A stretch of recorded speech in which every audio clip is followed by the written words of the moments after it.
BC గురుకులాలు, బీసీలు బాగుపడాలంటే విద్య ఉండాలి, ఉద్యోగాలు ఉండాలి, ఆర్థికంగా ఉపయోగపడాలి, చట్టసభల్లో ఉండాలి. మరి ముఖ్యంగా మూలాలన్నింటి చదువు. 70 సంవత్సరాల్లో కనీసం నామమాత్రంగా 17 గురుకులాలు మాత్రమే ఉండేటివి. కానీ మేము వచ్చిన తర్వాత కేసీఆర్ గారి నాయకత్వంలో 327 గురుకులాలు, 17, 19 ఎక్కడ, 17 ఎక్కడ, మరి 327 ఎక్కడ ఒక్కసారి ఆలోచన చేయాలి. బీసీ స్టడీ సర్కిల్స్, విదేశీ విద్య, దాదాపు ఈ 10 సంవత్సరాల్లో బడ్జెట్ కూడా 45,000 కోట్ల బడ్జెట్ను కూడా బీసీలకు మరి కేటాయించడం జరిగింది. మరి ఇప్పటి వరకు కామారెడ్డి డిక్లరేషన్ ఒక్కటన్నా అమలైందా?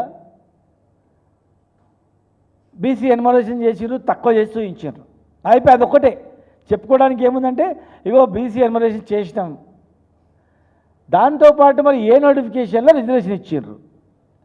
బీసీ బంధు పోయింది, యాదవులకు, కుర్వ యాదవులకు 2 లక్షల రూపాయలు నగదు ఇస్తామన్నారు, అది పోయింది.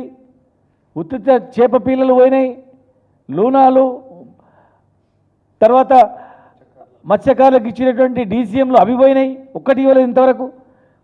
నేతన్నకు చేయుత మొత్తం ఎగిరిపోయింది, గీత నలదు అంతే. చివరకు బీసీ గురుకులాల్లో తిండి లేక, సరి అయిన నాణ్యత లేక చనిపోతున్న సందర్భాలు కూడా చూస్తూ ఉన్నాం. మరి ఇప్పుడు నిజంగా కాంగ్రెస్ పార్టీకి బీసీల పట్ల చిత్తశుద్ధి ఉంటే ఇప్పుడు మీ చేతిలో ఉన్నటువంటి మంత్రి పదవులు ఉన్నాయి, 6 మంత్రి పదవులు ఉన్నాయి. మరి ఎన్ని రావాలి? జనాభా 42% అన్నారు కదా, 42%, కనీసం మీరన్న 42% మంత్రి పదవులన్నా మీరు అమలు చేసి చూపించండి. కార్పొరేషన్ చైర్మన్లు ఉన్నాయి, 42% కార్పొరేషన్ చైర్మన్లు కూడా మీరు ఇచ్చి చూడండి.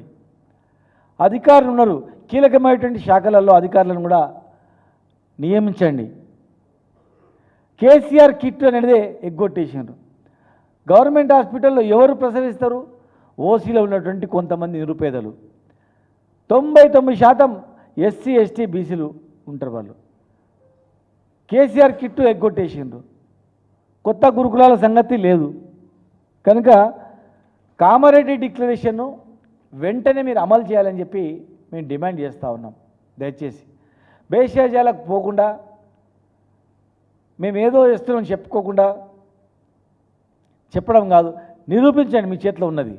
వస్తే జనగణన చేస్తే కాంగ్రెస్ పార్టీ మరి కర్ణాటకలో రెడీ ఉంది, బయట పెడతలేదు. కర్ణాటకలో సంఖ్యతోనే కాదు, మాకు సంఖ్య ఎందుకు కావాలి?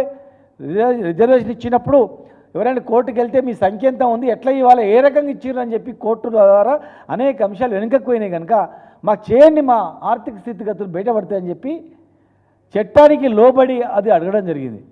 కనుక సరే మీరు చేసిండ్రు, ఒక అడిగి ముందు వేసిర్రు, కానీ ఇది చేయండి. ఇవన్నీ చేసినప్పుడు మాత్రమే మీరు ముందు చేసిన దానికి ఉపయోగపడుతుంది. దేశవ్యాప్తంగా ఒక దగ్గర బీసీ ఉన్నాడు, ఒక దగ్గర అదే బీసీ ఎస్సీ ఉన్నాడు, ఒక దగ్గర ఇదే బీసీ ఎస్టీ కూడా ఉన్నాడు. దేశవ్యాప్తంగా అనేక పోస్టులలో కూడా యూనివర్సిటీ, సెంట్రల్ యూనివర్సిటీలలో కావచ్చు, సెంట్రల్ గవర్నమెంట్ ఎంప్లాయ్మెంట్లో కావచ్చు, 2-3% ఓబీసీలు 2-3% ఉన్నటువంటి డిపార్ట్మెంట్లు కూడా ఇప్పటికి ఉన్నాయి.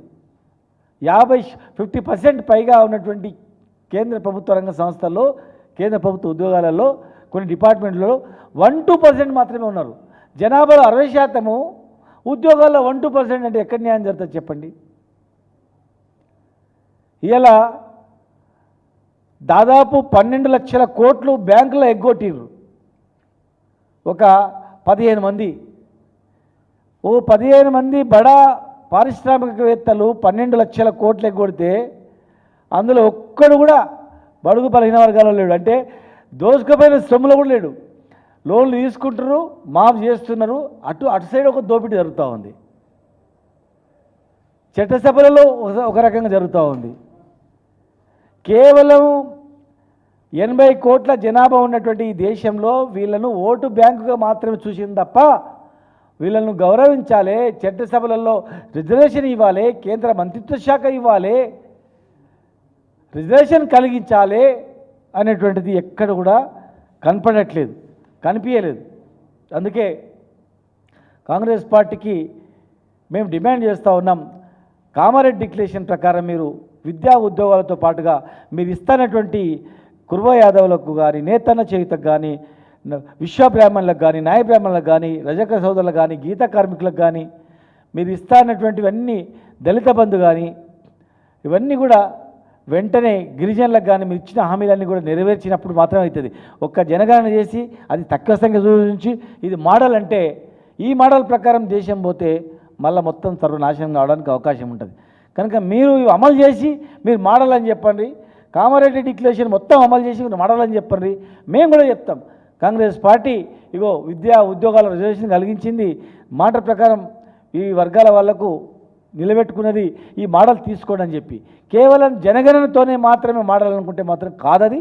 మీరు ఇమ్మీడియట్గా కార్పొరేషన్ పదవులలో మరి మంత్రిత్వ శక్తి దానిలో కూడా ఇవ్వండి. మీరు అనొచ్చు మీరెంత చేసిరని.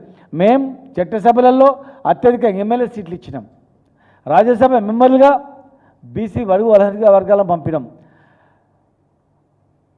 మన మార్కెట్ యార్డులలో రిజర్వేషన్ కలిగించినాం, ఎమ్మెల్సీలుగా వాళ్ళకు రిజర్వేషన్ కలిగించినాం. విద్య చదువుకోవడానికి ఎంతోమంది వేలాది మందిని విదేశాలకు పంపినాం. దాదాపు ఈ వర్గాలు అన్నిటి కలుపుకొని ఎస్సీ ఎస్టీ బీసీ మైనార్టీలకు కలుపుకొని 1000 గురుకులాలు ఏర్పాటు చేసినాం. ఓసీలో ఉన్నటువంటి పేదలకు కూడా అక్కడ అవకాశాలు కల్పించినాం. కనుక మీరు ఒక జనగణనతోనే సాధించినాం అనుకుంటే కాదు. దయచేసి ప్రభుత్వం ఆలోచన చేయాలా. కేంద్ర ప్రభుత్వం కూడా ఓన్లీ మేము జనగణన పెట్టినాం అయిపోయింది బీసీలో చేసినామంటే కాదు. వెంటనే నెక్స్ట్ మీరు తీర్మానం చేయాలా. కేంద్ర మంత్రిత్వ శాఖను ఏర్పాటు చేసి చట్టసభలో కూడా 50% మేము రిజర్వేషన్ కలిగిస్తామని చెప్పి, ఉమెన్ రిజర్వేషన్లో కూడా ఖచ్చితంగా బీసీ మహిళలకు కూడా అవకాశం కలిగిస్తామని చెప్పి బడ్జెట్ అలొకేషన్ చేసి మరి మీరు నిరూపించుకోవాలి. ఖచ్చితంగా ఈరోజు దేశం మొత్తం కూడా బడుగు బలహీన వర్గాల వాళ్ళు మాకు ఎవరు చేస్తారని ఎదురు చూస్తూ ఉన్నారు. మరి మీరు చేస్తే ఇవన్నీ కూడా మీరు కల్పిస్తే ఖచ్చితంగా ఈ వర్గాల వాళ్ళు మీ వెంట ఉంటారు. కేవలం జనగణన మాత్రం చేసి మీకు చేసినామని చెప్పి మోసం చేస్తే మాత్రం కుదరదని చెప్పి ఖచ్చితంగా ఇవన్నీ తీర్మానం చేస్తే మా బీఆర్ఎస్ పార్టీ మరి పార్లమెంట్లో మీరు ప్రవేశపెట్టినటువంటి ఈ తీర్మానాలకు ఒకవేళ రాజ్యసభలో మేము ఉన్నాం కనుక రాజ్యసభలో ఖచ్చితంగా కూడా ఈ మీరు తీర్మానాలు ప్రవేశపెడితే ఖచ్చితంగా సపోర్ట్ చేస్తుంది. మరి దీన్ని దృష్టిలో పెట్టుకొని వెంటనే చేయాలని చెప్పని మేము డిమాండ్ చేస్తూ ఉన్నాం.